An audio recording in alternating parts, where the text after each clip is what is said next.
انت السمیع العلیم. صلوات پڑھے محمد وعلی محمد.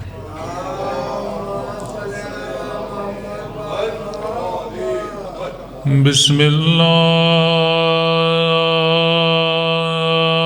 الرحمن الرحیم. الحمد للہ رب العالمین.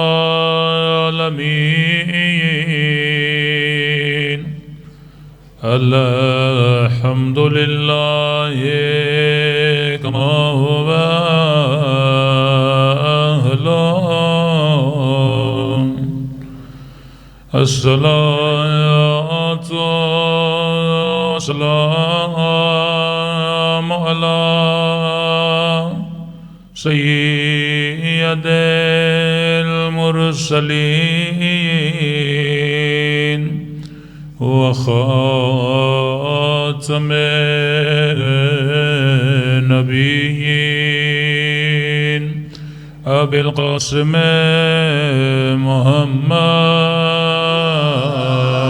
اللهم صل على محمد وعلى آله الطيبين الطاهرين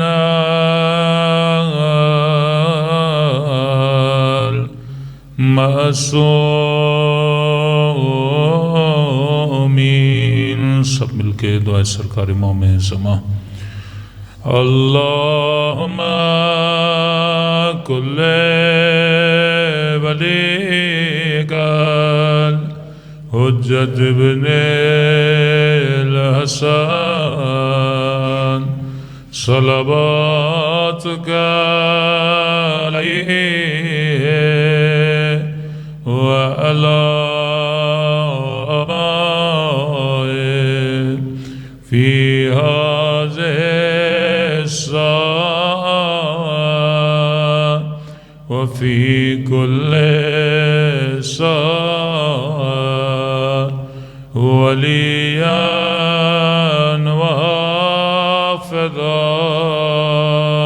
وقائدا وناصرا ودليلا وعينا حتى تسكنه أرضك طوعا وتمتعه فيها طويلا برحمتك يا ارحم الراحمین. صلوات پڑھے محمد.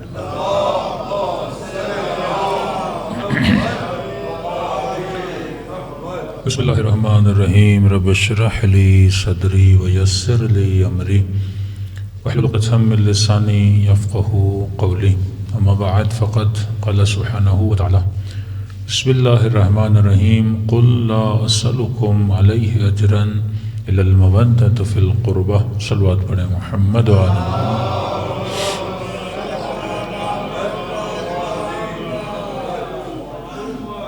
دعا ہے خدا کریم ہم سب کی عبادتوں کو اپنی بارگاہ میں قبول فرمائے اور جس مقصد زندگی کی خاطر یہ مجالس رکھی جاتی ہیں خدا ان مقاصد میں ہم سب کو کامیابیاں نصیب فرما دے. کل بھی آپ کی خدمت میں عرض کیا کہ 23 سال رسول خدا نے امت کے لیے محنت کی، زحمت کی، اور ان 23 سالوں میں ایک بھی درہم رسول خدا نے امت سے نہیں مانگا. اور ان 23 سالوں کے بعد یہ آیت نازل ہوئی کہ حبیب کہہ دے کہ ہم تم سے کوئی اجر نہیں چاہتے، بس اگر چاہتے ہیں تو اپنی قربا کی مودت چاہتے ہیں. محبت کا سوال نہیں تھا، مودت کا سوال تھا. ہم نے کہا کہ محبت سب اہل بیت سے کرتے ہیں، وہابی بھی، سنی بھی، ہندو بھی، مسیحی بھی. دعویٰ سب کا ہے کہ وہی ہم بھی آل رسول سے کیا کرتے ہیں؟ محبت کرتے ہیں. اسی لیے ہم شیعوں سے تقاضائے محبت نہیں کیا گیا، تقاضائے مودت کیا گیا۔ کیوں؟ کیونکہ محبت کرنا ہر انسان کی مجبوری ہے کہ وہ اہل بیت سے محبت کرے۔ کہ میں نے کہا کچھ چیزیں اللہ نے آپ کی فطرت کے اندر رکھی ہیں، اسے کوئی مٹانا بھی چاہے تو مٹا نہیں سکتا۔ مثلا میں نے کہا کہ سخاوت سے محبت کرنا، جسے ہم صفات ثبوتی بول دیں، کچھ ایسی صفات جو پازیٹیو ہیں۔ مثلا بچے سے بھی پوچھو گے کہ ظلم اچھا ہے یا برا ہے، کہے گا برا ہے۔ سخی اچھا ہے یا برا ہے، کہے گا سخی اچھا ہے۔ امین اچھا ہے یا برا ہے، کہے گا امین بندہ اچھا ہے۔ حسن پرستی، جمال پرستی، کمال پرستی، کمال سے محبت کرنا یہ ہر بندے کی فطرت میں، کامیابی سے محبت کرنا یہ ہر بندے کی فطرت میں۔ چھوٹے سے چھوٹے گاؤں میں کسی کسان کو اٹھا لو، اسے بولو بھائی کامیابی چاہتے ہو یا ناکامی، کیا بولے گا؟ کامیابی چاہتا ہوں۔ مغرب میں کسی سیکولر، کسی لبرل، کسی لادین سے پوچھو گے کہ بھائی کامیابی چاہتے ہو یا ناکامی، بولے گا میں کامیابی چاہتا ہوں۔ یہ چیز اللہ نے اس کی فطرت میں رکھی ہے کہ یہ پوری زندگی کامیابی کی تلاش میں رہتا ہے۔ اسی طرح حسن پرستی، جہاں بندے کو جمال نظر آتا ہے بندہ عاشق جمال بن جاتا ہے۔ اب خوبصورت تصویر ہو، اس کی ہر بندہ کیا کرے گا؟ تعریف کرے گا۔ خوبصورت پھول ہو، ہر بندہ کیا کرے گا؟ تعریف کرے گا۔ تو جب دنیا نے سارے کمالات اہل بیت میں دیکھے تو دنیا مجبور ہے عاشق اہل بیت بنے۔ کسی کو بھی پتا چلے گا کہ کربلا میں کوئی حسین تھا جو ظلم کے خلاف نکلا تو گاندھی بھی تعریف کرنے پر مجبور ہوگا۔ دنیا کے بڑے بڑے کرسچن جب فضائل اہل بیت کو سنتے ہیں وہ کہتے ہیں کہ ہم عاشق اہل بیت ہیں۔ کیوں؟ کیونکہ انسان کی فطرت میں اللہ نے رکھا ہے کہ انسان عاشق کمال بنتا ہے۔ لیکن ہم سے تقاضا محبت نہیں، تقاضا مودت ہے۔ مودت کسے کہتے ہیں؟ انسان کی زندگی مختلف محبتوں میں جکڑی ہوئی ہے۔ ماں سے محبت ہے، بھائی سے محبت ہے، بیوی سے محبت ہے، اپنے مال و بزنس سے محبت ہے، اپنے گھر سے محبت ہے، اپنے وطن سے محبت ہے، اپنی زمین سے محبت ہے، اپنی مادری زبان سے محبت ہے۔ یہ کتنی محبتیں ہیں جن میں انسان کا وجود جکڑا ہوا ہے۔ فرمایا مودت اور محبت میں فرق یہ ہے کہ جہاں کائنات کی محبتیں ختم ہوتی ہیں وہاں سے مودت کی ابتدا ہوتی ہے۔ یعنی ایک وہ محبت، ایسی ایکسٹریم محبت کہ جس محبت پر ساری محبتوں کو قربان کیا جائے اسے مودت بولا جاتا ہے۔ یعنی ایک ایسی محبت جس پہ بیوی کی محبت قربان ہو جائے، جس پہ بیٹے کی محبت قربان ہو جائے، جس پہ ماں کی محبت قربان ہو جائے۔ بے ابی انتم امی، اس کا مطلب کیا ہے؟ کہ مولا میرے ماں باپ آپ پہ فدا ہوں۔ کیا مطلب ماں باپ فدا ہوں؟ مطلب میں آپ سے اتنی محبت کرتا ہوں، اگر کسی دن مجھے چننا پڑا کہ باپ چاہیے یا حسین تو حسین کو چنوں، جہاں پہ ہر شے قربان ہو جائے، اسے کہتے ہیں مودت۔ تبھی کسی لادین خاتون نے کہا کہ جب میں نے واقعہ کربلا پڑھا تو مجھے سمجھ نہیں آیا کہ مائیں تو پوری رات جاگتی ہیں کہ میں بیمار رہوں لیکن میرا بچہ بچ جائے۔ ماں کہتی ہے میں بھوکھی رہوں لیکن بچے کا پیٹ بھرا رہے، میرا بچہ سکون سے رہے لیکن میرا آرام تباہ ہوتا ہے تو ہو جائے۔ لیکن کہا مجھے کربلا کی ماؤں کی سمجھ نہیں آئی، یہ کیسی ماں ہے جو اپنے 14 سال کے بچے کو سجا کر دھجا کر مقتل میں بھیجے، جبکہ اس ماں کو یقین ہے کہ جب بچہ جائے گا تو واپس نہیں آئے گا۔ اس ماں کو یقین ہے کہ جو بھی اس میدان میں جاتا ہے، اور ایسے نہیں، تیروں کی بارش ہے، نیزوں کی بارش ہے، تلواروں سے بدن کو قطع کیا جائے گا، لیکن پھر بھی یہ ماں اپنے بچے کو بھیج رہی ہے۔ ہاں دنیا کی ماں کو یہ بات سمجھ میں نہیں آئے گی کیونکہ انہوں نے ابھی تک مقام مودت کو نہیں سمجھا۔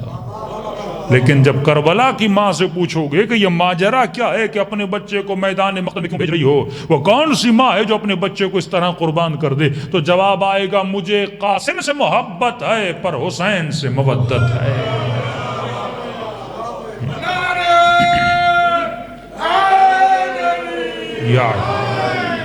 جس سے مودت ہوتی ہے اس پہ سب کچھ قربان کر دیا جاتا ہے۔ امام حسین کربلا کے میدان میں اپنے وجود کو قربان کر کے بتا رہے ہیں کہ اے خدا، حسین کو اپنے بدن سے محبت ہے پر تجھ سے حسین کو مودت ہے۔ زندگی کا ایسا پوائنٹ جس پر بندہ سب کچھ قربان کر لے۔ تو اب سمجھو کہ اللہ نے اگر کسی چیز کو واجب کیا تو کیوں کیا، کسی چیز کو حرام کیا تو کیوں کیا؟ یہ واجب نہیں، یہ تیری محبت کا امتحان ہے۔ بدن سے محبت ہے، کھانا نظر آتا ہے تو کھانے سے محبت ہے، لیکن جب سال میں 1 مہینہ کہتا ہے کہ میں دیکھنا چاہتا ہوں کہ کھانے سے زیادہ محبت ہے یا رب سے محبت ہے، اب امتحان دینا پڑتا ہے۔ اگر انہیں درجہ نبوت اور امامت دیا تو کیا خدا امتحان نہیں لے رہا امام حسین سے؟ جو چیزیں عزیز ہیں خدا چھینتا ہے تاکہ دیکھے کہ رب تیرے لیے عزیز ہے یا تیری اولاد تیرے لیے عزیز ہے۔ امتحان خدا بندی بڑا عجیب ہے۔ بڑھاپے میں جناب ہاجرہ کو اولاد ملی، مطلب اتنے سالوں کے بعد کسی بوڑھے انسان کو بیٹا دے، کتنی محبت ہوتی ہے اس سے۔ اور آپ تصور کرو 20 سال کے بعد خدا آپ کو بیٹا دے اور اس کے فوراً بعد کہے کہ ابراہیم اس بیٹے کو لے جا ایک ایسی سرزمین پر زرع نہیں تھی، یعنی اس زمین میں گندم کا دانہ نہیں اگتا تھا، تپتی ہوئی دھوپ، پانی کا قطرہ نہیں۔ ابراہیم نے یہ نہیں کہا خدایا وہاں لے جاؤں چھوڑوں، بچوں کا کیا ہوگا، کھانے کا کیا ہوگا، بستر کا کیا ہوگا، گھر کا نہیں کہا۔ جب خدا بول رہا ہے یہ ہے وَسَلِّمُوا تَسْلِيمًا، یہ منزل عبدیت ہے کہ تسلیم کامل ہو جا اپنے رب کے سامنے۔ ایک شخص رسول کے پاس ہے، یا رسول اللہ میں نے خواب دیکھا۔ وہ کیا دیکھا؟ یا رسول اللہ خواب دیکھتا ہوں آسمان سے کپڑا اتر رہا ہے، لوگ آ رہے ہیں کپڑے کو کاٹ رہے ہیں اور چل کے جلے جا رہے ہیں۔ کسی نے 2 میٹر لیا، کسی نے 3 میٹر لیا، کسی نے 6 میٹر لیا، کسی نے 10 میٹر لیا، اسی طرح کپڑے کو کاٹ کے۔ نبی نے فرمایا یہ آخری زمانے کے مسلمانوں کی نشانیاں ہیں۔ آخری زمانے میں لوگ دین کو کپڑا سمجھیں گے۔ کیا مطلب یا رسول اللہ؟ کہ جسے جتنا پسند ہوگا اتنا کاٹے گا، لے جائے گا۔ کوئی دبلا، کوئی پتلا، کوئی موٹا، کوئی لمبا، کوئی چھوٹا۔ آپ گئے دکان پہ، کپڑا لیا، درزی کے پاس گئے، میرا سائز لے، کپڑا 6 میٹر سے چھوڑ دے، میرا سائز لے۔ اس سائز کے مطابق کپڑے کو کاٹنا شروع کر دے۔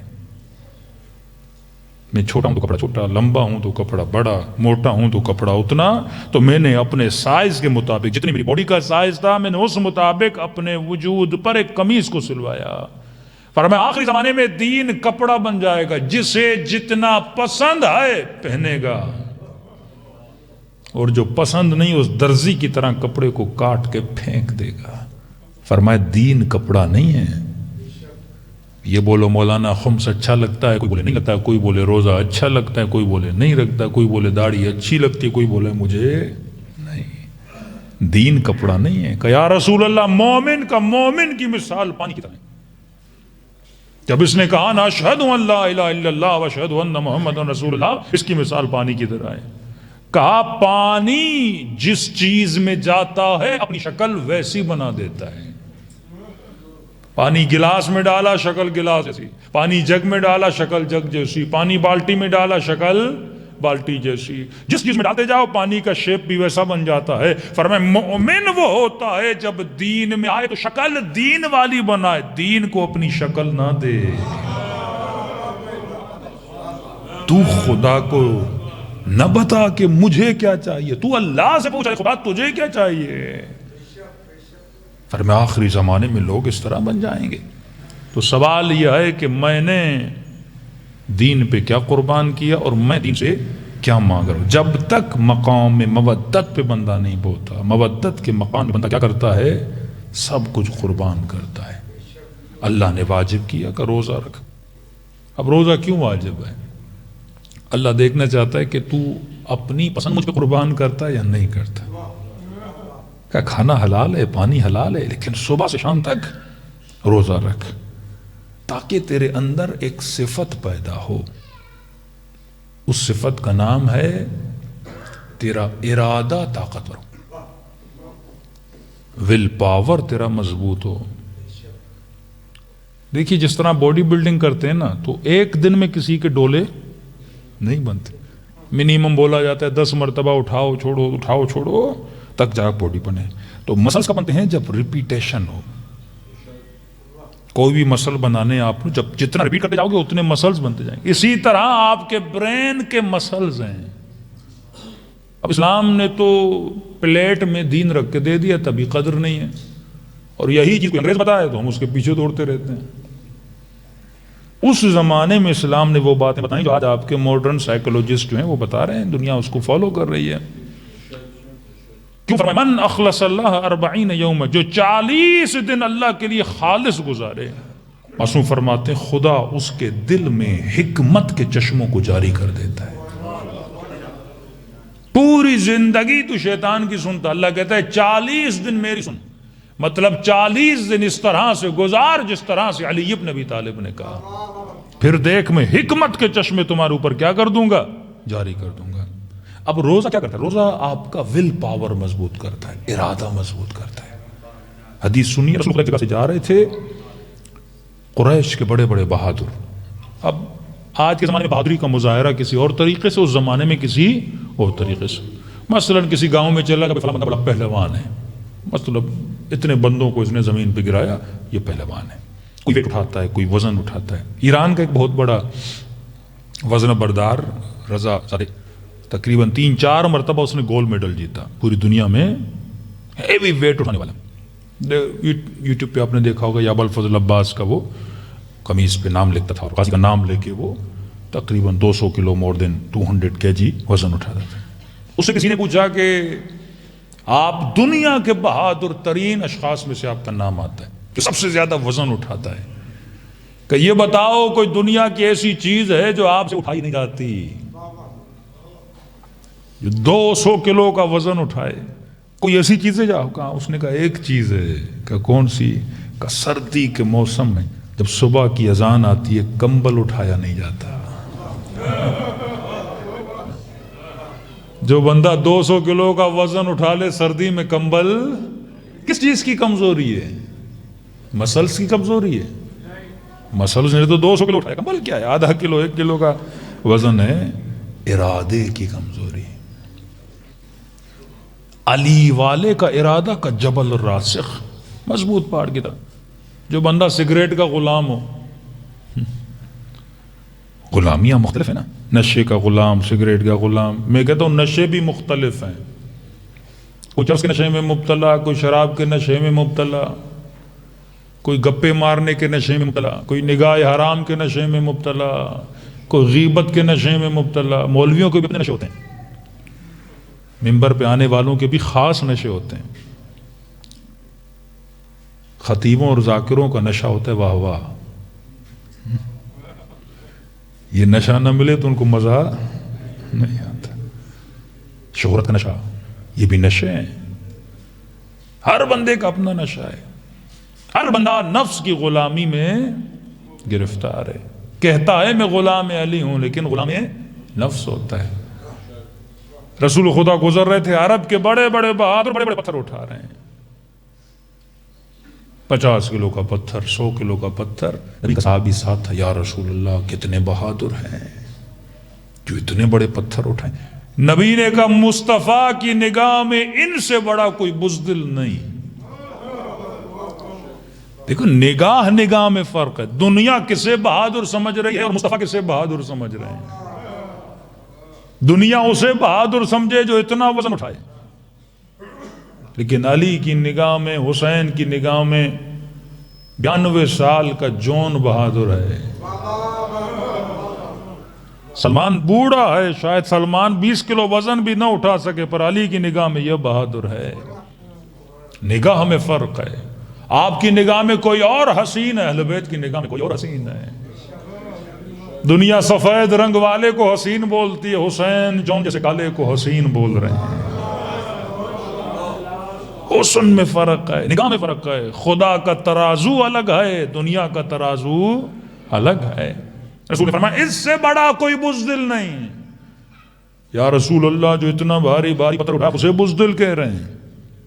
نبی نے اس سے سوال کیا. کبھی کبھی عقل کو جگانے کے لیے، سوئے ہوئے غافل انسان کو بیدار کرنے کے لیے مثالوں کا دینا بہت ضروری ہوتا ہے. نبی نے کہا یہ بتاؤ آنکھوں کے پلکوں کا وزن کتنا ہے؟ آنکھیں کی پلکیں ہیں نا جو آپ بند کرتے ہو کھولتے ہو، 50 بار بند کرو کھولو بند کرو کھولو، کتنا وزن ہے؟ شاید 20 گرام ہو. 1 کلو میں 1000 گرام ہوتا ہے، شاید 20 گرام ہو. نبی نے کہا کتنا بزدل ہے جو 100 کلو وزن اٹھا لے لیکن جب نگاہ نامحرم پہ پڑے 20 گرام وزن نہیں اٹھا سکتا. بزدل ہوا نا، مطلب کتنا کمزور ہے. سوال یہ ہے کہ تو کتنے میں خود کو بیچتا ہے؟ ہر کسی کی قیمت ہے. اللہ نے تیری قیمت جنت لگائی ہے، حسین نے تیری قیمت جنت لگائی ہے. میں نے اپنی قیمت کتنی لگائی ہے؟ کیا میں ایک نگاہ حرام پہ خود کو بیچ دیتا ہوں؟ قاضی شرح کی قیمت ہی چند سونے کے سکے، بیچ دیا ایمان کو. یشترون بآیات اللہ ثمنا قلیلا. اللہ کہتے میری آیتوں کو بیچ، تو مہنگا بیچ، تو کم قیمت میں کیوں بیچتا ہے؟ ایک قیمت میں تجھے دے رہا ہوں، ایک قیمت تجھے شیطان دے رہا ہے، تو کتنے میں بکتا ہے؟ ضروری نہیں جو قیمت شمر کی تھی تیری بھی وہی قیمت ہو. ہر بندے کی اپنی قیمت ہوتی ہے، ہر بندے کی اپنی کمزوری ہوتی ہے. اب ایک بندہ بولے مولانا میں رشوت نہیں لیتا، بھائی 20,000 لے لے، نہیں. 40 لے لے، نہیں. بولے گا 1,00,000 لے لے، نہیں. 2 لے لے، نہیں. 20 لاکھ، اب پگھلنا شروع ہو جائے گا. ایک لمٹ ہوتی ہے نا انسان کی، لالچ کی لمٹ ہوتی ہے، شہوت کی لمٹ ہوتی ہے کہ نہیں گناہ نہیں کروں گا نہیں کروں گا. کب تک؟ کتنی لمٹ ہے تیری؟ جتنا تیرا ارادہ مضبوط ہے اتنی تیری لمٹ ہے. کس قیمت پہ تو خود کو بیچتا ہے؟ ایک بندہ، ایک جوان نگاہ حرام پہ خود کو بیچ لیتا ہے. ایک آدمی نگاہ حرام پہ خود کو نہیں بیچتا لیکن 1 کروڑ سامنے آ جائے وہ خود کو بیچ لیتا ہے. ایک آدمی حسن کے لیے خود کو بیچ لیتا ہے. لیکن سوال یہ ہے کہ آؤ کربلا میں دیکھو لوگوں نے کس کے لیے خود کو بیچا تھا. زہیر نے بیوی کو طلاق دی کہ اب حسین کے راستے پر ہوں، کس راستے پہ چلوں تو مجھے سب کچھ چھوڑنا پڑے گا. یہ نہیں کہ تیری محبت بھی ساتھ رہے حسین کی محبت، نہیں، یہ نہیں ہو سکتا. تو اصل جو اہل بیت کا کام ہے یہ دیکھیں کہ آپ کے دل میں کس کی محبت زیادہ ہے. ایک ترازو میں حسین کی محبت رکھو، دوسرے ترازو میں مال رکھو، دیکھو کس کی محبت زیادہ ہے. تو یہ جو 12 مہینے میں واجبات ہیں، امام سے پوچھا کہ مولا میں عرفان کے مراتب کو بڑے عرفا سے پوچھا گیا کیا کروں؟ کہ واجب کرو اور حرام سے بچو، بس.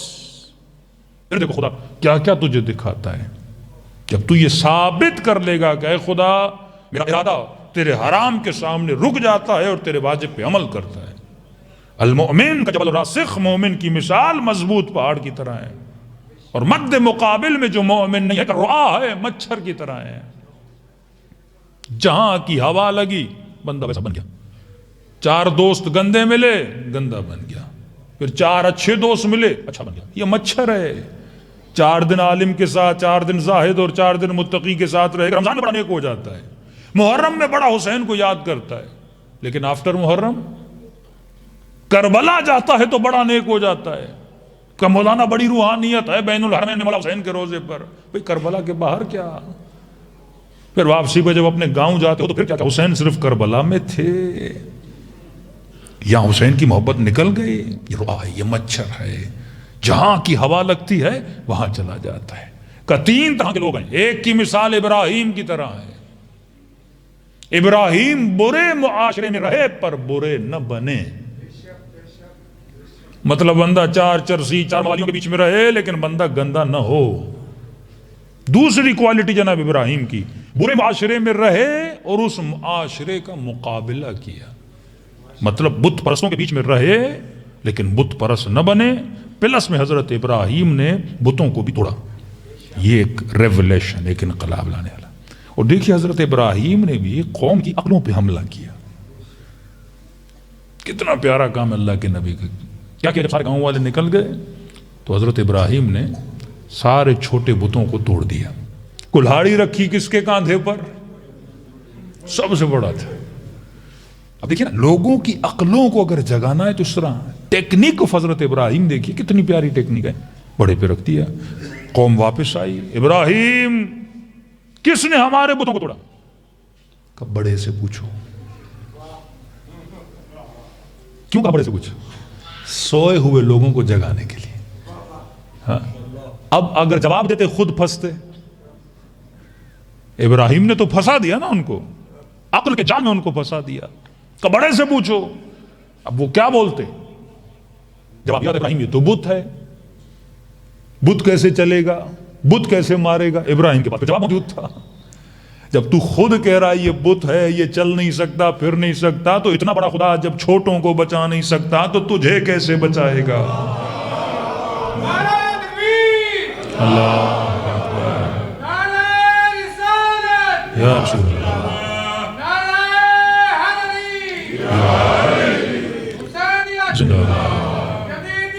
مردہ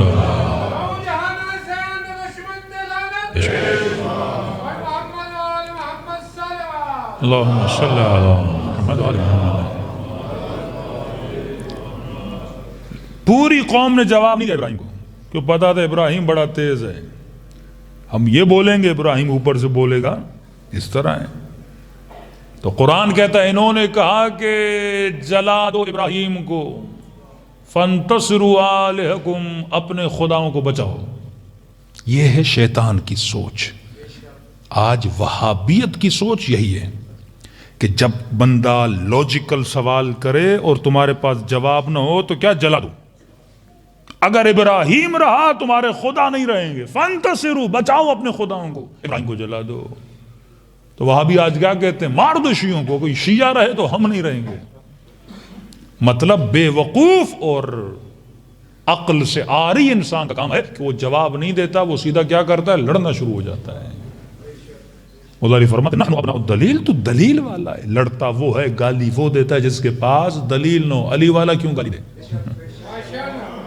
تیرے عقیدے کی دلیل ہے, تیرے مذہب کی دلیل ہے, تیرے ایمان کی دلیل ہے, تیرے پیدائش کی دلیل ہے, ہر چیز میں تو دلیل والا ہے. پر یہ شیطان صفت لوگوں کا کام ہے جو کہتے ہیں بچانا ہے اپنے بڑوں کو, اپنے بابوں کو, اپنے جھوٹے اماموں کو, تو کیا کرو؟ جلا دو.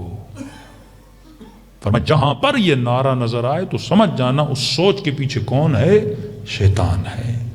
شیطان کے پاس کوئی جواب نہیں, وہ فوراً مومن کو مومن سے کیا کرتا ہے؟ لڑا دیتا ہے. بڑے سے بڑا اختلاف بھی انسان میں ہو, بیٹھ کے بات کرو.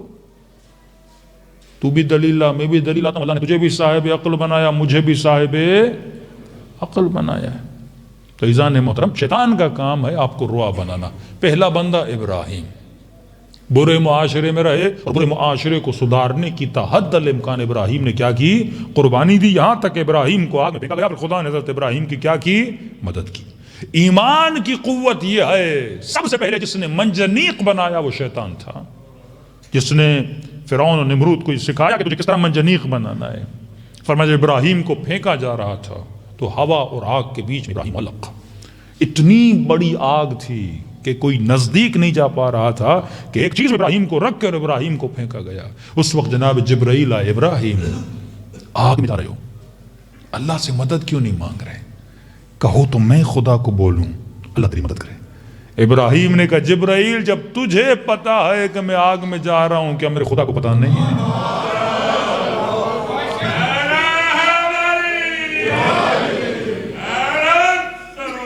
اللہم صلی علی محمد. وہ بچانے پر آئے تو مجھے بچا لے.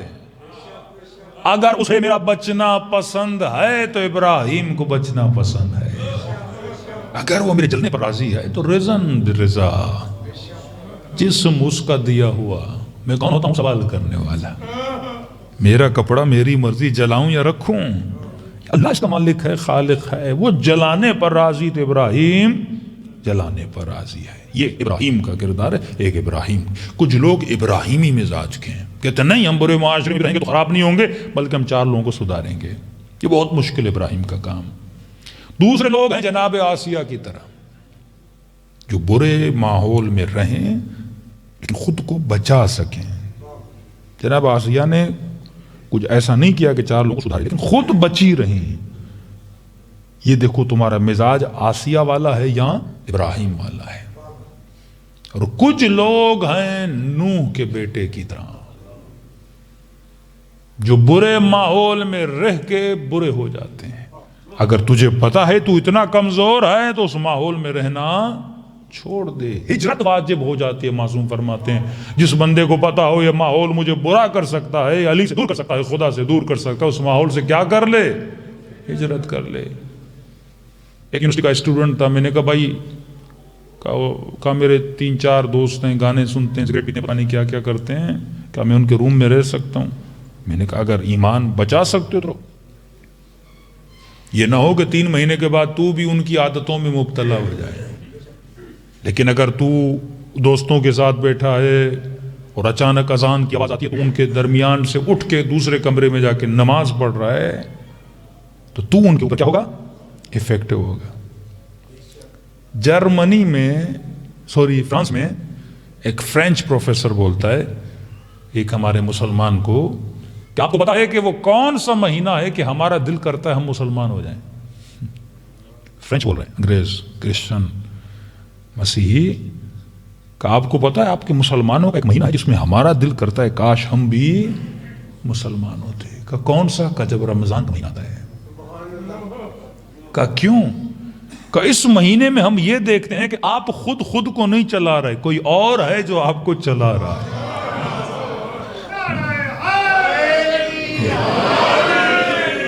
اتنا کنٹرول آپ مسلمانوں کا. ہم بولتے ہیں کھاؤ پیو لیکن آپ بولتے ہو نو ہم نہیں کھائیں گے. تو کوئی اور ہے جو آپ کو کمانڈ دیتا ہے, آپ کو آرڈر دیتا ہے. لیکن کہہ رہے ہماری زندگیاں ایسی ہیں پتہ نہیں کون چلا رہا ہے. کبھی ٹی وی ادھر چلاتی ہے, کبھی فیشن ادھر کھینچ کے لے جاتے ہیں. ہمارا کوئی کنٹرول ہی نہیں اپنے وجود پر. تو بے کنٹرول انسان کی مثال گدھے کی طرح ہے جس کو اپنے وجود پہ کوئی کنٹرول نہیں. آج ٹی وی نے یہ دکھایا, میں یہ پہننا شروع ہو گیا, کل وہ بتایا وہاں چلنا شروع ہو گیا, کل لوگوں نے کہا ادھر چلتے ہیں. بھیڑ بکریوں کی طرح جہاں چلایا جائے وہاں چلتا جائے. انسان وہ ہوتا ہے جو زمانے کو نہیں دیکھتا, امام زمانہ کو دیکھتا ہے. تو کس کا فالوور ہے؟ زمانے کا فالوور ہے, امام زمانہ کا فالوور ہے. اگر امام کا فالوور ہے تو ارادے کو مضبوط کرنا پڑے گا. ارادہ مضبوط ہوتا ہے واجبات پر عمل کرنے سے. اب جو بندہ روزہ نہیں رکھ پا رہا مطلب پیٹ پہ کنٹرول نہیں ہے. مولا فرماتے سفرے پہ بیٹھو 2 لقموں کی جگہ ہو کھانا چھوڑ دو. ہمارے ایک لقمہ نیچے نہیں جاتا, دوسرا پیچھے جا رہا ہوتا ہے. کیسا کنٹرول ہے؟ ماؤں کو پتہ ہی نہیں بچوں کی تربیت کیسے کرنی ہے. کون بتائے؟ پوری زندگی تو ہماری خیبر خندق میں گزر گئی. فرامین علی پڑھنے کا ٹائم نہیں ہمیں, نہج البلاغہ سننے کا ٹائم نہیں ہمیں, اہل بیت کی زندگی کو اسٹڈی کرنے کا ٹائم نہیں ہمیں. بھائی کیا فرق ہے تو علی کر رہا ہے دوسرا نہیں کر رہا ہے؟ اگر دونوں کی زندگی ایک جیسی ہے تو کیا مطلب ہے؟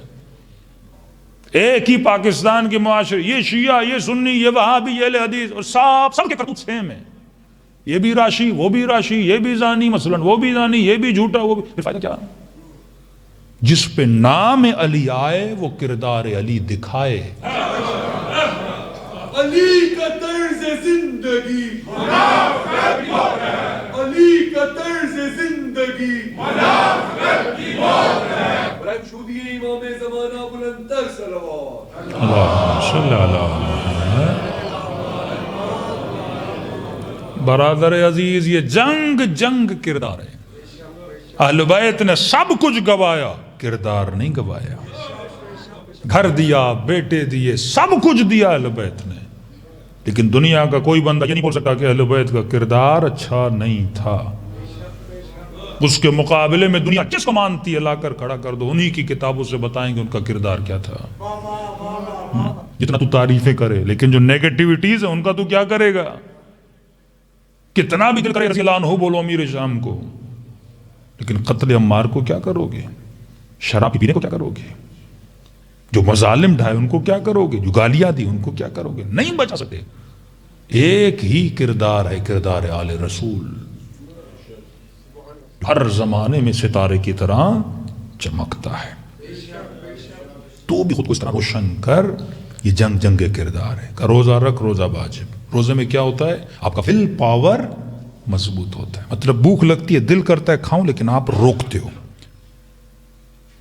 عقل کی تعریف ہے بریک. خلاصہ بتا رہا ہوں. عقل کا مطلب بریک لگانا. اب وہ گاڑی جس میں بریک نہ ہو، ایکسیڈنٹ ہو جاتا ہے. اگلے کا بھی نقصان، اپنا بھی نقصان. اسلام میں شراب کیوں حرام ہے؟ کیونکہ شراب اس بریک کو فیل کر دیتی ہے. بندہ جب شراب پیتا تو بریک فیل ہو جاتا ہے. ہاں، سب سے زیادہ سوسائڈ کہاں ہیں؟ خودکشیاں جاپان میں سب سے زیادہ. اس کے بعد ویسٹرن کنٹریز اور امریکہ میں خودکشی. مال ہے، دولت ہے، سب کچھ ہے ان کے پاس، خودکشی کیوں کر رہے ہیں؟ کیونکہ ان میں نشہ ہے. ہمارے یہاں بھی جو لوگ خودکشی کرتے ہیں وہ نشے کے بات کرتے ہیں، کیونکہ نشے میں بندے کو پتا نہیں ہوتا کیا بول رہا ہوں، کیا کر رہا ہوں. آسان سے آپ کو مثال دوں. مثلا آپ کوئی خوبصورت منظر پہ چلے گئے دیکھنے، ایک پہاڑی پہ چلے گئے. پہاڑی کے نیچے آپ نے دیکھا ایک سبزہ ہریالی، تو دل کرتا ہے کاش میں پرندہ ہوتا، میں اڑتا. لیکن بندہ اب نشے میں نہیں ہے، عقل سالم ہے. عقل کا کام ہے آپ کو ڈرانا. عقل رزلٹ دیتا ہے. مطلب عقل بتائے گا ہاں بھائی دل تو کر رہا ہے، یہاں سے جب مارو پرندے کی طرح اڑو، لیکن جیسے گرو گے ہڈی ٹوٹے گی، پاؤں ٹوٹے گا، تکلیف آئے گی، مر جاؤ گے. بندہ بولتا ہے چھوڑ دو، موت ہے اس میں، تکلیف ہے، میں کیوں جب ماروں، دل تو کر رہا ہے. لیکن جب یہ شراب پی کر جائے گا، نشہ کر کے جائے گا، اور اسی پہاڑی پہ کھڑا ہو جائے گا، اب دل وہی جو پہلے جس طرح دل نے کیا اس کا دل کرے کاش پرندہ ہوتا اڑوں. اب عقل کی آواز نہیں آئے گی، کیونکہ شراب نے عقل کو سلا دیا ہے. اب جو اس کی خواہش ہوگی وہ کرنے کے لیے آمادہ ہو جائے گا، یہ جم مار دے گا. شراب اسی طرح ہوتا ہے. ایک بندے میں شہوت عروج پر ہے. شہوت ہے، ایک جذبہ ہے جو اللہ نے انسان کو دیا، ایک حلال جذبہ ہے. اسلام جذبات کا دشمن نہیں ہے. اسلام کہتا ہے اس طریقے سے اپنے جذبے کو بجھاؤ جو میں نے تجھے بتایا ہے. میں گوشت کا دشمن نہیں ہوں، لیکن اللہ کہتا ہے گوشت کھاؤ، لیکن خنزیر کا نہیں. اللہ کہتا ہے شہوت بجھانی بجھاؤ، لیکن حلال شادی کے ذریعے، حرام سے نہیں. پیاس بجھانی بجھاؤ، لیکن پاک پانی کے ذریعے، حرام سے نہیں. روٹس میں نے بتایا، میرے راستے سے جانا ہے، غلط راستے سے نہیں جانا. اس میں تیری بہتری ہے کیونکہ میں نے تجھے بنایا ہے. مجھے پتا ہے کہ تمہاری بہتری میں کہ زندگی میں سکون، ان لوگوں کی زندگی میں سکون نہیں ہوتا جو شہوت پرست ہوتے ہیں. گھر میں جھگڑا، بیوی کے ساتھ مسئلہ، معاشرے میں بدنام ہو جاتا ہے انسان جو شہوت پرست ہوتا ہے، ذلیل ہو جاتا ہے. دعا کو مل بھائی خدا میرے ان گناہوں کو بخش دے جن کی وجہ سے عزتیں پامال ہوتی ہیں.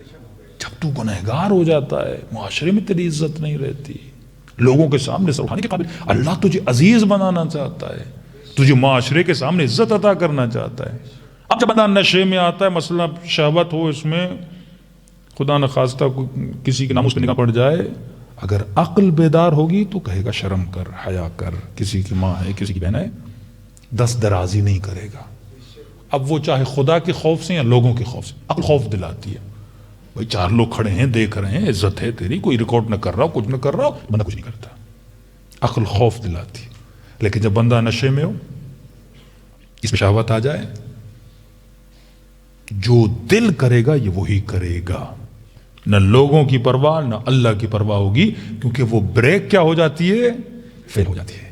تو جب خدا کہتا ہے روزہ رکھو، تو فلسفی آف روزہ یہ ہے کہ خدا تمہارے ول پاور کو مضبوط کرنا چاہتا ہے، ارادے کو مضبوط کرنا چاہتا ہے. لیکن عجیب رپورٹس آئیں، اللہ اکبر، کہ وہ مہینہ جس میں ارادہ مضبوط ہو اور بندے صحت مند بنے، لیکن رپورٹ آئی کہ اکثر لوگ رمضان میں مرتے ہیں. یہ عجیب رپورٹ ہے کہ پاکستان میں ریشو نکالا جائے، بھائی فیبروری میں، مارچ میں، پتہ نہیں اس مہینے میں کتنے لوگ، رمضان میں سب سے زیادہ لوگ مرتے ہیں. جس مہینے کو خدا نے رحمت کا مہینہ بنایا وہ لوگوں کے لیے بلا بن جاتا ہے. کیوں؟ کیونکہ یہ فلسفی اور روزے کو سمجھتے نہیں ہیں. صبح سے شام تک خدا کنٹرول سکھاتا ہے، افطاری کے بعد یہ ایسا کھانے پہ ٹوٹتا ہے. کہتے مولانا سال میں بندہ اتنا نہیں کھاتا جو اسے 1 مہینے میں کھا لیتا ہے. پورا فلسفہ ہی ختم. افطاری کے سفرے پہ پکوڑے بھی، جلیبی بھی، دودھ بھی، گوشت بھی. بھائی کتنا کھائے گا تو؟ اللہ نے کنٹرول کا مہینہ بنایا، لیکن یہ مغرب کے بعد کھانا شروع کرتا ہے رات کے 12 بجے تک. ابھی دہی پوڑے کی باری ہے، پھر چھولوں کی باری ہے، پھر گوشت کی باری ہے، پھر سوپ کی باری ہے، پھر چائے کے 4-5 کپ پیے گا، پھر 12 بجے سوئے گا، پھر سحری کرے گا. تو کنٹرول ختم. جب روش اہل بیت کی روش نہ ہو، انہوں نے کنٹرول سکھایا. افطاری کے بعد بھی بندے کے وجود میں کیا رہے؟ کنٹرول رہے. امام نے کیا فرمایا؟ فرمایا افطاری کر 2 کھجور کی گٹھلیوں سے، یا نیم گرم پانی کا کپ پی، یا آدھا گلاس شربت کا پی لے، کوئی میٹھی چیز، کوئی نمکین چیز کھا لے، تاکہ تمہارا جو بلڈ پریشر لو ہوا ہے وہ کیا ہو جائے؟ مینٹین ہو جائے. اس کے بعد جا نماز پڑھ. لیکن ہم کیا کرتے ہیں؟ نہیں مولانا نماز پڑھیں گے بعد میں کھائیں گے. وہ نماز کیسی تو کیا میں پڑھے؟ پوری نماز میں دماغ میں کھجور اور سمبوسے گھومتے رہیں گے تو نماز ہی بیکار ہو گئی. کئی مسجدوں میں گیا کہ نہیں مولانا پہلے نماز پڑھیں گے. 180 کی سپیڈ سے نماز چل رہی ہے، وہ کہہ رہا میں ثواب کما رہا ہوں. بندے خدا یہ ثواب نہیں ہے، تو غلط روش پہ کیوں چل رہا ہے؟ یا اذان آئی 2 کھجورے کھا لے، آدھا گلاس میٹھے پانی کا پی لے، پھر سکون سے جا کے نماز پڑھ.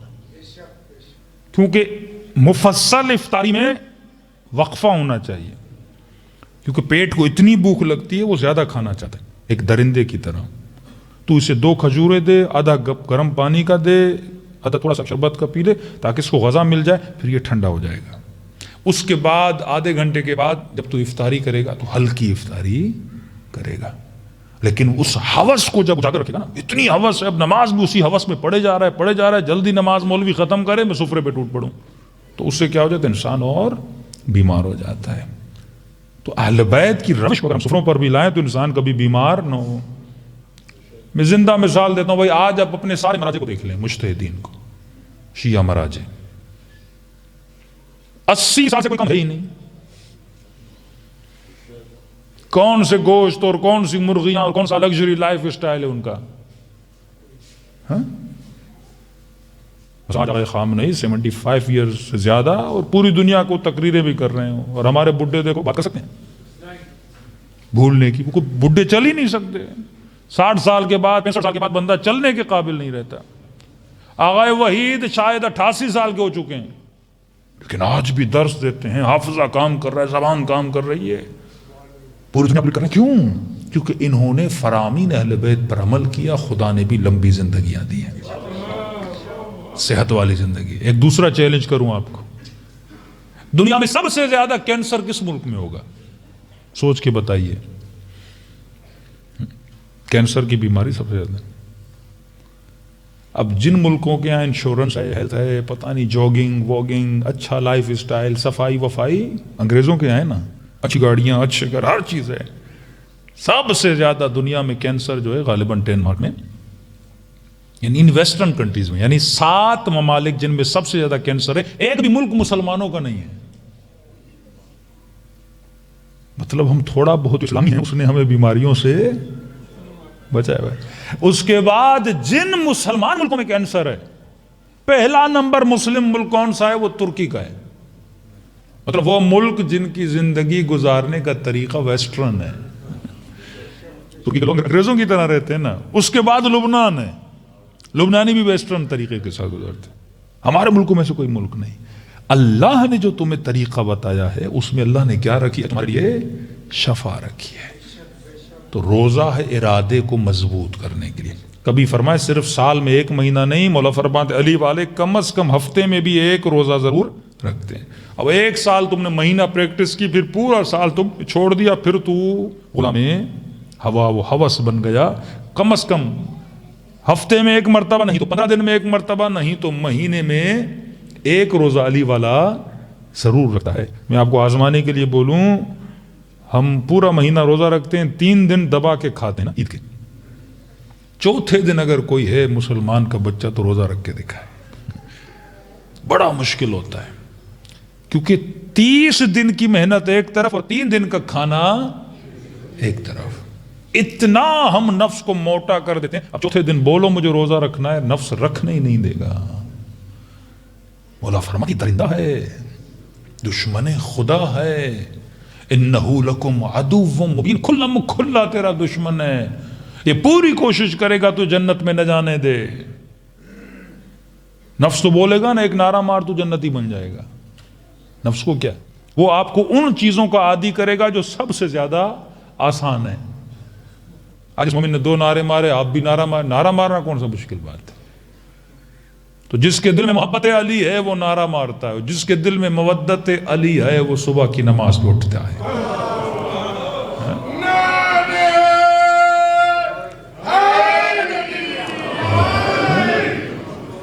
یہ آسان کام ہے.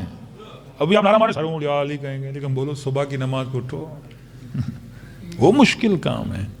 تو جو کٹھن اور مشکل کام کرواتا ہے وہ مودت کرواتی ہے، اور وہی کرتا ہے جس کا ارادہ مضبوط ہو، ول پاور مضبوط ہو.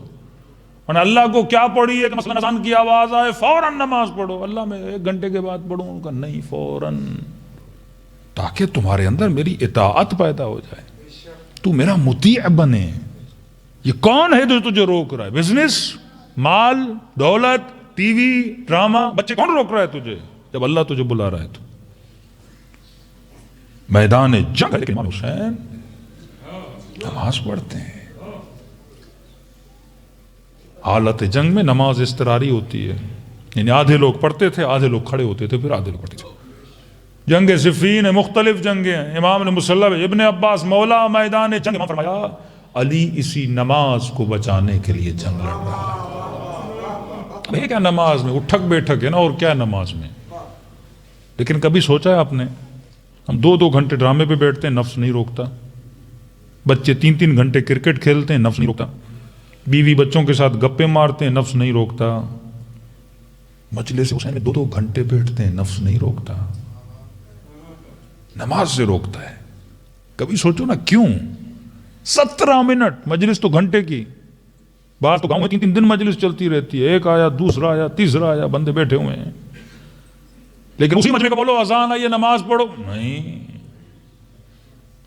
بندے خدا تو 10 گھنٹے بیٹھ رہا ہے، 7 منٹ کے لیے تجھے مسجد جانے نہیں دیتا. کچھ تو ہے نا کہ تجھے وہاں جانے نہیں دے رہا. کیوں؟ اس کا جواب قرآن نے دیا، الصلاۃ تنہی عن الفحشاء والمنکر. نماز تجھے فحشا سے روکتی ہے، منکر سے روکتی ہے. اسے پتا ہے بندے نے یہ کیا تو یہ ساری برائیاں بھی چھوڑ دے گا. پیاری حدیث سنیے. چھٹے امام کے پاس ایک شخص گئے، امام جعفر صادق علیہ الصلوۃ والسلام.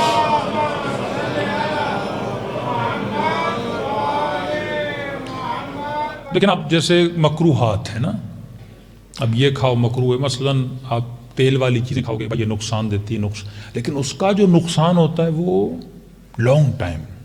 ایک بندہ آج چپس کھا رہا ہے، بھائی نقصان دے گا، ڈاکٹر بولے گا نہیں کھاؤ تلی ہوئی چیز. اب یہ نہیں کہ ایک دفعہ کھانے سے مر جائے، یہ نہیں ہے. ڈیلی کھائے گا، ڈیلی کھائے گا، ڈیلی کھائے گا، کوئی 8-9 مہینے کے بعد اس کے جگر پہ چربی چڑھے گی، اور اس کے بعد شاید کچھ وہ بندہ مر جائے. لیکن جو زہر ہوتا ہے نا، وہ ایک ہی بار ہی کھاؤ تو مر جاتے ہو. وہ نہیں کہ 10 بار کھاؤ تو مرو گے. کچھ چیزیں زہر کی طرح ہوتی ہیں. اسی طرح کچھ عبادتیں، ایک عبادت بار بار آؤ، بار بار آؤ، بار بار آؤ، پھر بندہ سدھرتا ہے. لیکن ایک عبادت یہ بندہ جانے سے ہی سدھر جاتا ہے، بہت جلدی وہ اللہ کے طریقے پہنچ جاتا ہے. اسی طرح کچھ گناہ ہیں. امام کے پاس شخص آئے، کہنے لگا مولا آپ کا چاہنے والا کیا نشہ کر سکتا ہے؟ امام نے کہا انسان خطا کار ہے، خطا ہو جاتی ہے. مولا یہ گناہ مولا یہ گناہ کر سکتا ہے، کسی کو دھوکہ دے سکتا ہے، مختلف گناہ وہ امام نے کہا انسان جائز الخطا ہے، انسان جائز الخطا ہے. آخر میں اس نے کہا مولا آپ کا چاہنے والا جھوٹ بول سکتا ہے؟ کہتا امام کے چہرے کی رنگت بدل گئی. کہا میرا شیعہ اور جھوٹ؟ کہتے مولا میں نے اتنے بڑے بڑے گناہ گنوائے، آپ نے کہا کہ یہ بھی ہو سکتا ہے، یہ بھی ہو سکتا ہے، اور جب میں جھوٹ کا نام لے رہا ہوں آپ بولے میرا شیعہ اور جھوٹ؟ یہ ممکن نہیں جعفر صادق کا شیعہ جھوٹ بولے. بولا کیا مطلب؟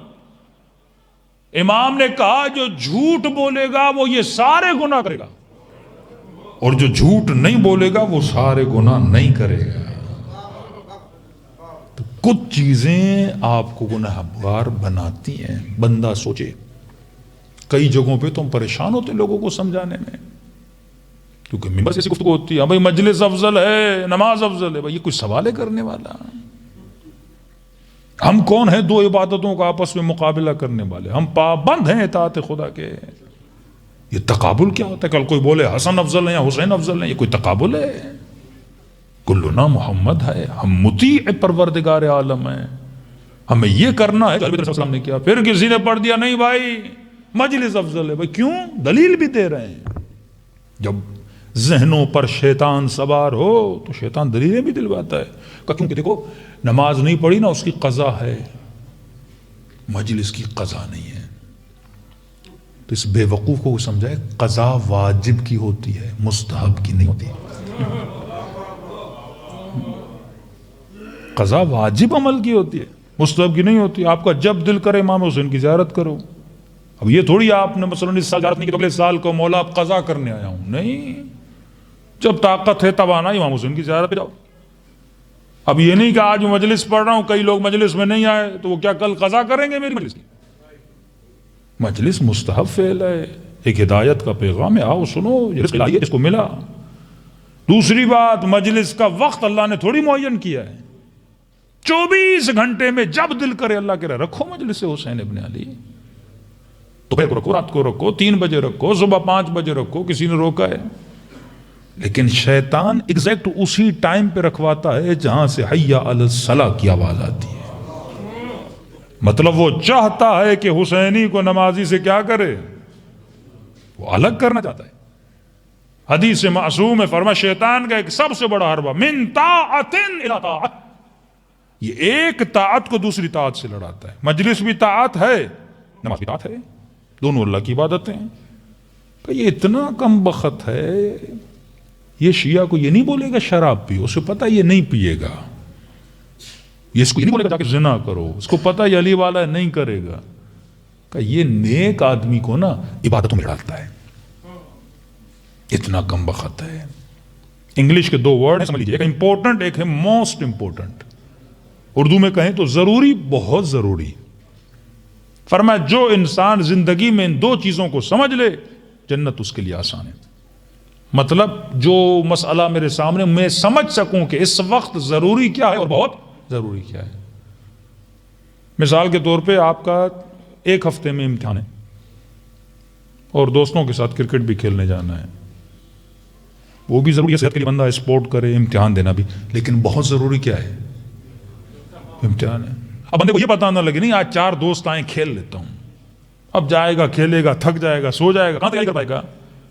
تو جب اس نے ضروری اور بہت ضروری کی تشخیص نہیں دی، اندازہ نہیں لگایا، یہ زندگی میں ناکام ہو جائے گا.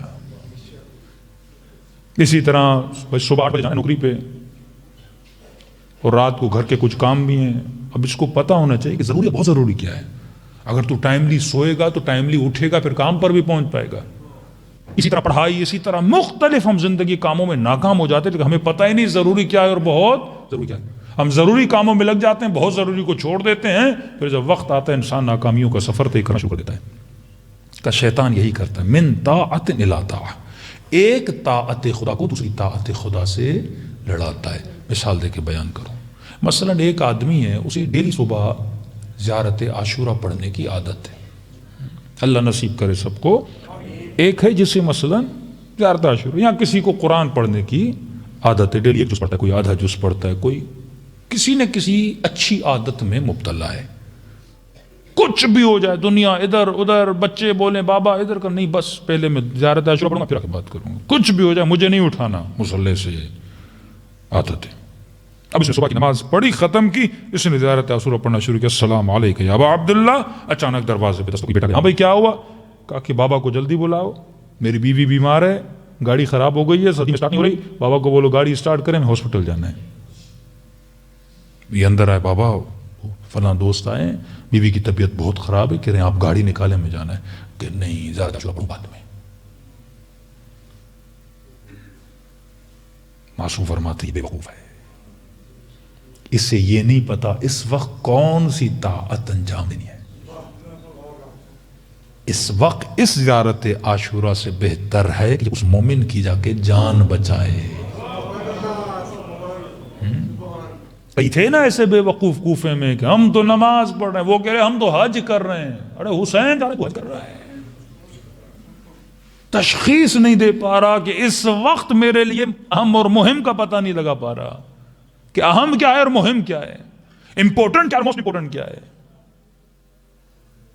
بندہ نماز پڑھ رہا ہے, غور سے سنیے گا, مصحف نماز مثلا اللہ اکبر حضور خدا میں بسم اللہ الرحمن الرحیم الحمدللہ رب العالمین, ماں کی آواز آئے بیٹا پیاس لگی ہے پانی لے کر آتا, پھر نماز پڑھ رہا ہے, پھر آواز آئے پانی لے کر آ, دیکھیں کوئی نہیں جا رہا, پھر آواز آئے بہت پیاس لگی بیٹا پانی لے کر آ.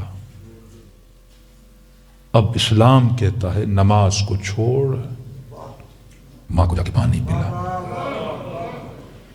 اب عقل مندوں سے میں ایک سوال کروں گا, کوئی جو آپ کو بعض ذاکرین کرتے ہیں, ایک سوال کر رہا ہوں, نماز کس کی؟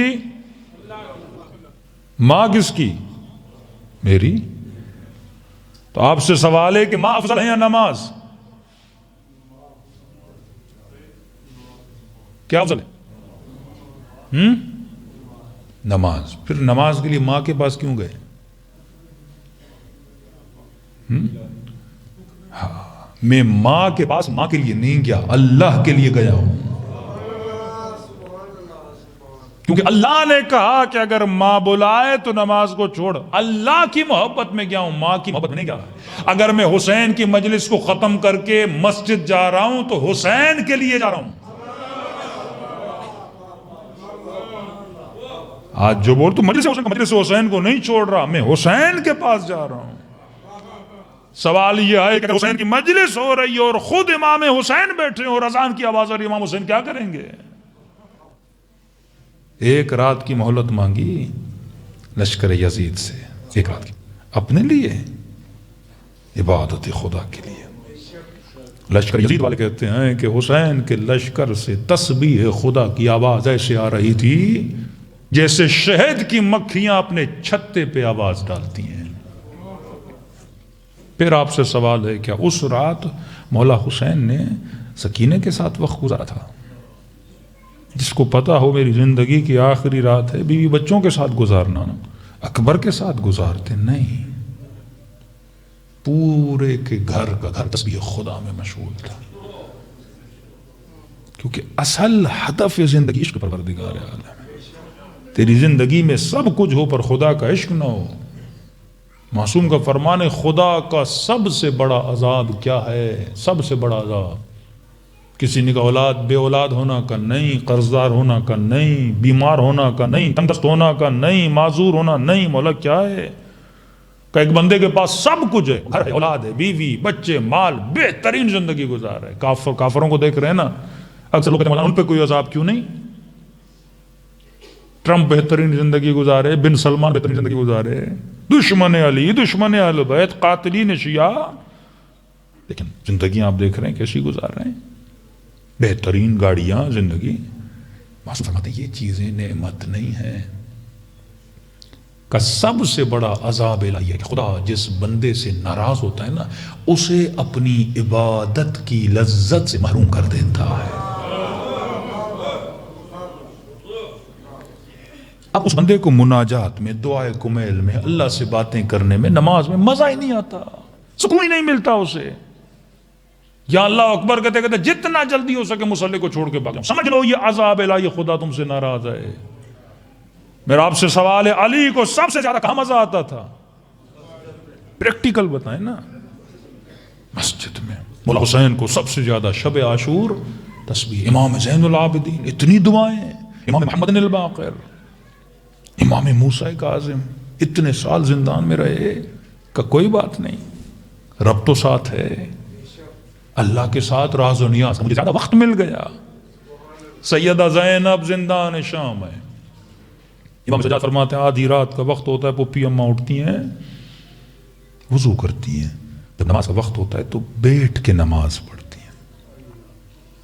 مجھ جیسا جاہل اگر بیٹھ کے نماز پڑھے تو سوال نہیں بنتا، لیکن یہ عالمہ ہیں، علی کی بیٹی ہیں، فاطمہ کی بیٹی ہیں، فوراً امام نے سوال کیا، فقہی مسئلہ تھا، جب تک تکلیف نہیں بندہ بیٹھ کے نماز نہیں پڑھ سکتا، اتنی تکلیف ہو کہ بندہ کھڑا نہ ہو سکے، رکوع میں سجدے میں بار بار اٹھنا پڑتا ہے، بیٹھنا پڑتا ہے، بڑی تکلیف ہوتی ہے، اتنی تکلیف ہو نا شدت کی، پھر اسلام کہتا بیٹھ کے پڑھو، فوراً سوال کیا، پھپھی اماں کوئی تکلیف ہے؟ اب بیٹھ کے نماز کیوں پڑھ رہی ہیں؟ پورے سفر میں کھڑے ہو کر پڑھا، فرمایا سجاد میرے لال زندان میں کھانا بہت کم آتا ہے، سارا کھانا بچوں میں تقسیم کر دیتی ہوں، اب زینب کے بدن میں طاقت نہ رہی کہ کھڑے ہو کر نماز پڑھے۔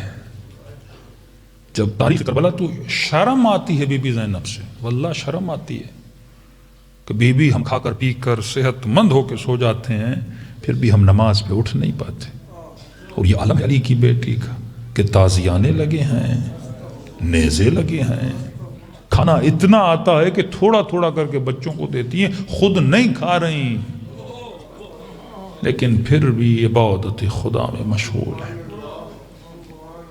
دعا کریں کہ خدا ایسا بنائے جیسا سیدہ زینب چاہتی ہیں۔ معصوم فرماتے ہم ہر مجلس میں آتے ہیں پر ہر مجلس سے راضی نہیں ہوتے، مولا کس مجلس میں راضی ہوں؟ فرمایا جس میں مومن آئے، جب گھر جائے رات کو بستر پر سوئے تو سوچے آج میرے اندر کون سی تبدیلی آئی۔ بندہ 70 سال کا بوڑھا ہو جائے لیکن ارادہ اب بھی کمزور ہو تو یہ نوکر علی نہیں بن سکتا۔ مجلسیں بندے کو حور بناتی ہیں، مجلسیں حبیب ابن مظاہر بناتی ہیں، مجلسیں میثم تمار بناتی ہیں، پھر دعائے زہرا تمہارے حال میں شامل ہوتی ہے۔ آئیے دلوں کو کربلا لے کر چلیں، سلام کریں ان ہستیوں پہ جنہوں نے اپنا سب کچھ راہ خدا میں لٹا دیا، اور لٹانے کے بعد بتایا کہ دنیا مقام فنا ہے، یہاں جو بھی جاتا ہے خالی آ جاتا ہے، کوئی کچھ لے کر نہیں جاتا، ایک سفید کفن کا ٹکڑا، دوسرا اعمال لے کر جاتا ہے۔ امیر وہ ہے جو اچھے اعمال لے کر جائے، مفلس غریب ہے جو جہاں سے خالی آ جائے۔ تبھی فرمایا کہ ایک قطرہ حسین پر جہنم کی آگ کو بجھا دیتا ہے، خلوص والا قطرہ اگر بہایا جائے تو یہ شرف خدا نے آپ کو دیا ہے، گریے کی لذت خدا نے آپ کو دی، کسی اور مکتب میں نہیں ہے۔ قومیں پیسے دیتی ہیں کہ ہنساؤ، شیعہ پیسے دیتے ہیں کہ رلاؤ۔ یہ دنیا کی واحد قوم ہے جو رونے کے لیے خرچ کرتی ہے، کیوں؟ کیونکہ اس رونے میں اللہ نے سکون رکھا ہے، تسکین رکھی ہے۔ جب آپ روتے ہو تو من ہلکا ہو جاتا ہے، دل کی کثافتیں مٹ جاتی ہیں، آئینے کی طرح دل صاف ہو جاتا ہے۔ لیکن اس کو باقی رکھنا ہے نا، بندہ رو کے پھر جا پھر دل کو گندا کر دے، فائدہ نہیں ہے۔ ہمیشہ ربط رہے، امام کے ہاتھ میں ہاتھ رہے، ایک لمحے کے لیے بھی ہاتھ اپنے مولا سے جدا نہ ہو۔ اگر یہ پاور آپ کے اندر آ جائے تو جنت کی گارنٹی خود امام علی ابن ابی طالب دیتے ہیں۔ دلوں کو کربلا لے جائیں اور سلام کریں اپنے آقا کی مظلومیت پہ۔ السلام علی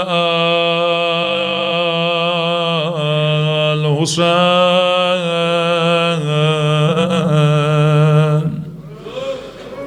وعلی علی ابن الحسین۔ اگر سلام نہیں آتا حسین کا نام تو سب کو آتا ہے، آپ بھی مولا کو پکاریں سب مل کے۔ وَعَلَىٰ أَوْلَادِ الْحُسَيْنِ وَعَلَىٰ أَصْحَابِ الْحُسَيْنِ، سب مل کے السلام علی الحسین وعلی علی ابن الحسین وعلی اولاد وعلى صحابہ میرا سلام ہو زینب کی لٹی ہوئی چادر پہ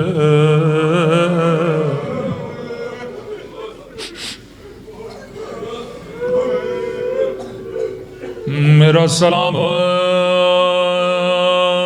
علی اکبر کے چھلنی سینے پہ میرا سلام ہو سیدانیوں کی زخمی کلائیوں پہ امام زمانہ فرماتے شیعو تو پانی روتا ہے لیکن تیرا امام زمانہ خون روتا ہے سیدہ زینب کا جملہ فرماتی ہیں غیروں نے نہیں پہچانا زینب کو اس بات کا دکھ نہیں ہے وہ تو غیر تھے لیکن فرمایا دکھ اس بات کا تھا کہ اپنوں نے بھی نہیں پہچانا میں کہوں گا بی بی اپنے کیسے پہچانتے اپنوں نے کبھی علی کی بیٹی کو بازار میں دیکھنے کا سوچا بھی نہیں کجا بازار کجا زینب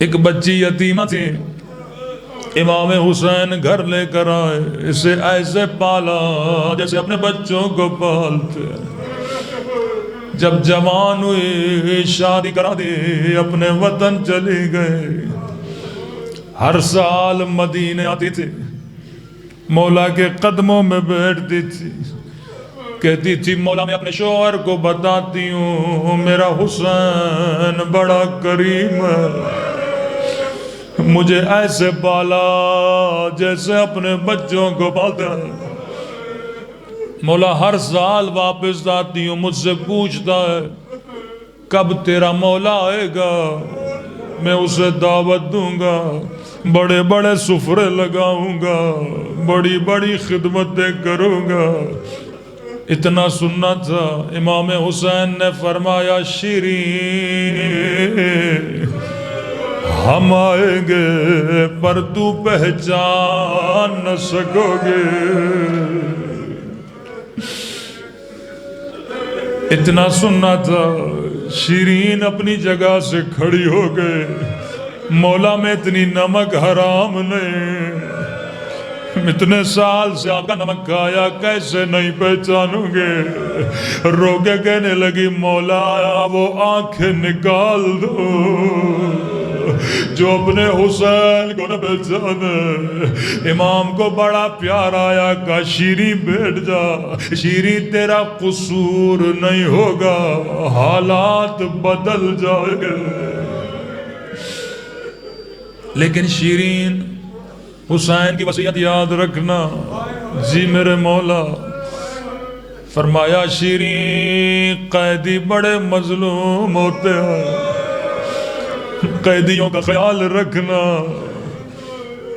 شیریں کی سمجھ میں نہیں آیا لیکن مولا کی وصیت یاد تھی وطن چلی گئے حالات بدل گئے زینب لٹ گئے لٹا ہوا قافلہ بازار میں آیا شیرین کا شوہر بازار سے گزر رہا تھا اچانک اس کی نگاہ 4 سالہ بچی پہ پڑ گئے جس کے رخساروں پہ نیلے نشان تھے جس کے کان بھی زخمی تھے روتا ہوا گھر گیا کہ شیریں تیرے مولا کی وصیت تھی قیدیوں کا خیال رکھنا وہ شیریں میری زندگی گزر گئے میں نے کبھی 4 سالہ دن نہیں دیکھے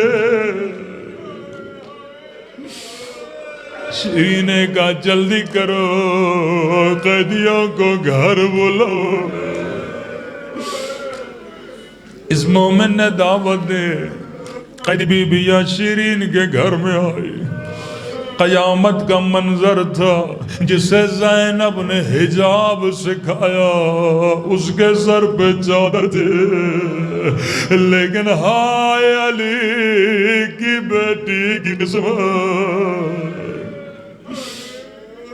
شیرین نے جلدی جلدی سے سفرہ لگایا، قیدی بی بیو جتنا کھانا ہے کھا لو، جتنا پانی پینا ہے پی لو۔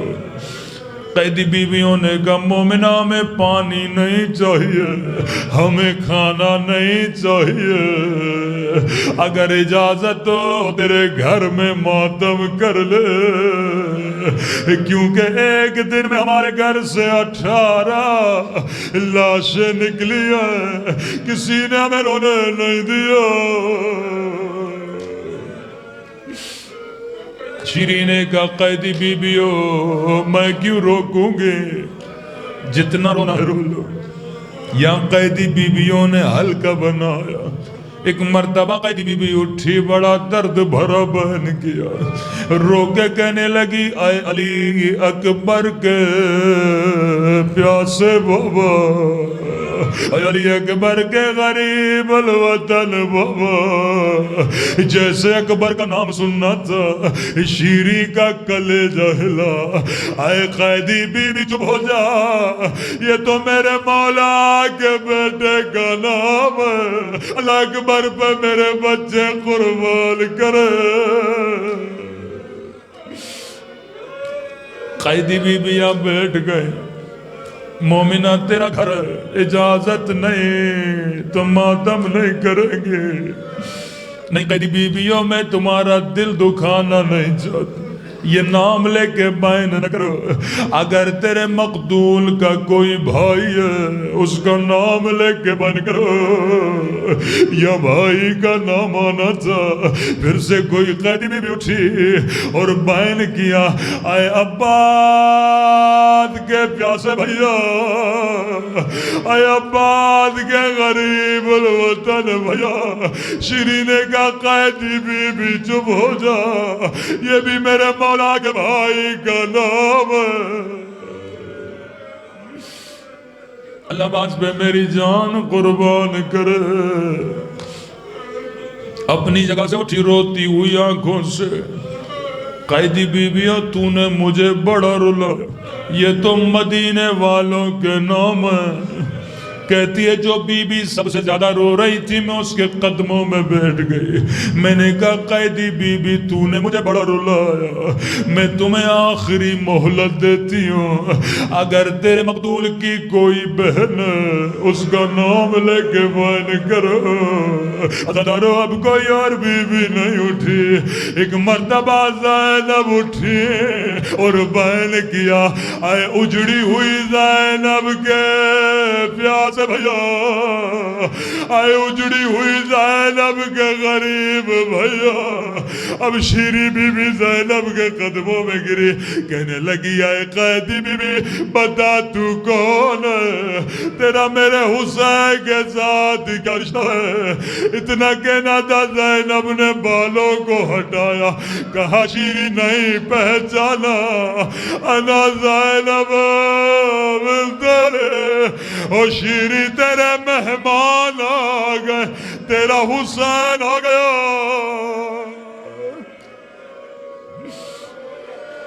شیری تیرے مولا نے سچ کہا تھا، تو نے نہیں بچانا۔ اللہ لعنت اللہ الظالمین۔ پروردگار سادات کی مظلومیت کا باعث ہمارے مولا اور آقا امام فرما، ہم سب کو مولا کے آباد و انصار میں شریک فرما، ہم سب کے صغیرہ کبیرہ گناہ معاف۔ اے خدا ہم سب کو عقل سالم عطا فرما، بدن سالم عطا فرما، دل شاکر عطا فرما، زبان ذاکر عطا فرما، ہر طرح کے گناہوں سے ہم سب کو محفوظ فرما۔ ربنا تقبل منا انك انت السميع العليم۔